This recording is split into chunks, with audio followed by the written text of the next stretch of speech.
Hello, എല്ലാവരും new year ഒക്കെ ആഘോഷിച്ചതിന് ശേഷം ക്ഷീണത്തിലായിരിക്കും അല്ലേ? ഞാനും ഇപ്രാവശ്യം ന്യൂ ഇയർ ആഘോഷിച്ചത് ഒരു വെറൈറ്റി ആയിട്ടാണ് കേട്ടോ. ആഗ്രഹിച്ച് കൊതിച്ച് മേടിച്ചൊരു ടർക്കി. അതിനെ ഒന്ന് ക്ലീൻ ആക്കിയെടുക്കുന്ന രംഗമാണ് ഞാൻ ഈ കാണിച്ചു കൊണ്ടിരിക്കുന്നത്. ആദ്യം ഞാൻ ഓർത്ത് സ്കിന്ന് കളയണ്ട, കാരണം ആരും സ്കിന്ന് കളയാറില്ലല്ലോ. ഒന്ന് വൃത്തിയാക്കി എടുക്കാമെന്ന്. പക്ഷേ എന്തോ മനസ്സിനൊരു തൃപ്തിയില്ലായിരുന്നു. വീണ്ടും ഇതിൻ്റെ സ്കിന്നെല്ലാം പറിച്ചെടുത്ത് ചിക്കൻ റെഡിയാക്കുന്ന പോലെ അങ്ങ് ക്ലീൻ ആക്കി എടുത്തു കേട്ടോ. കേട്ടോ, ചിരണ്ടി വൃത്തിയായി. പക്ഷെ എന്നാലും ഇങ്ങനെ ആക്കിയപ്പോഴാണ് മനസ്സിനൊരു സന്തോഷം.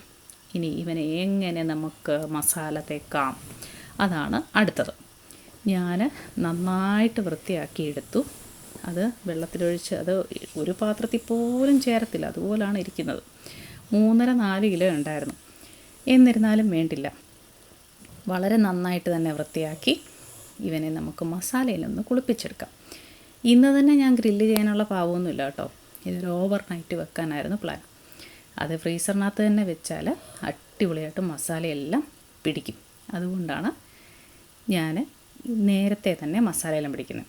ഇതിനെ നന്നായിട്ടൊന്ന് വൃത്തിയാക്കിയതിന് ശേഷം ചിക്കൻ ഗ്രില്ല് ചെയ്യാനായിട്ട് വരയുന്നത് പോലെ നന്നായിട്ട് നമുക്കൊന്ന് വരഞ്ഞ് വൃത്തിയാക്കിയെടുക്കണം കേട്ടോ. വരഞ്ഞെടുത്തെങ്കിൽ മാത്രമേ ഈ മാംസത്തിനിടയ്ക്കെല്ലാം അതിൻ്റെ മസാല പിടിക്കുകയുള്ളൂ.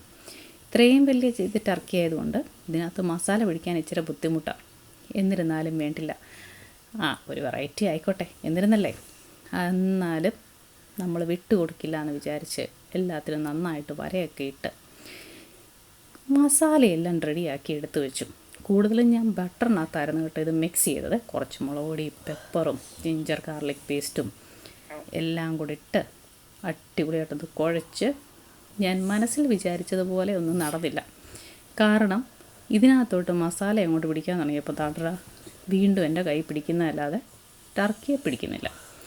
എന്തെടുത്ത് നമ്മളെന്നറിയോ, വീണ്ടും കുളിപ്പിച്ചതുപോലെ നമ്മൾ തുടച്ച് വൃത്തിയാക്കി ഡ്രൈ ആയി എടുത്തതിന് ശേഷം ഞാൻ ട്രൈ ചെയ്തപ്പം നന്നായിട്ട് മസാലയെല്ലാം പിടിക്കാൻ തുടങ്ങി കേട്ടോ. ഉള്ളിലാണെങ്കിൽ നമുക്ക് അടിപൊളിയായിട്ട് മസാല തേച്ച് കുറച്ച് പൊട്ടറ്റോയും ഒനിയനും ടൊമാറ്റോയും എല്ലാം ഫില്ല് ചെയ്ത് വെച്ചേക്കുവാണെങ്കിൽ അടിപൊളിയായിട്ട് ഗ്രില്ല് ചെയ്യുന്ന സമയത്ത് ഇത് ഒരുമാതിരി നന്നായിട്ട് വെന്ത് കിട്ടും.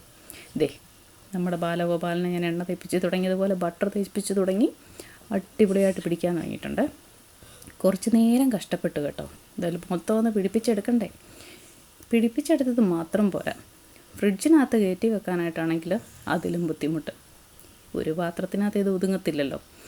അപ്പോഴാണ് ഞാൻ ചിന്തിച്ചത്, മസാലയെല്ലാം തേച്ച് വൃത്തിയാക്കിയവനെ നമുക്ക് ഒരു അലൂമിനിയം ഫോയിലിനകത്തോട്ട് പൊതിഞ്ഞ് സുന്ദരനാക്കി കയറ്റി വെക്കാം.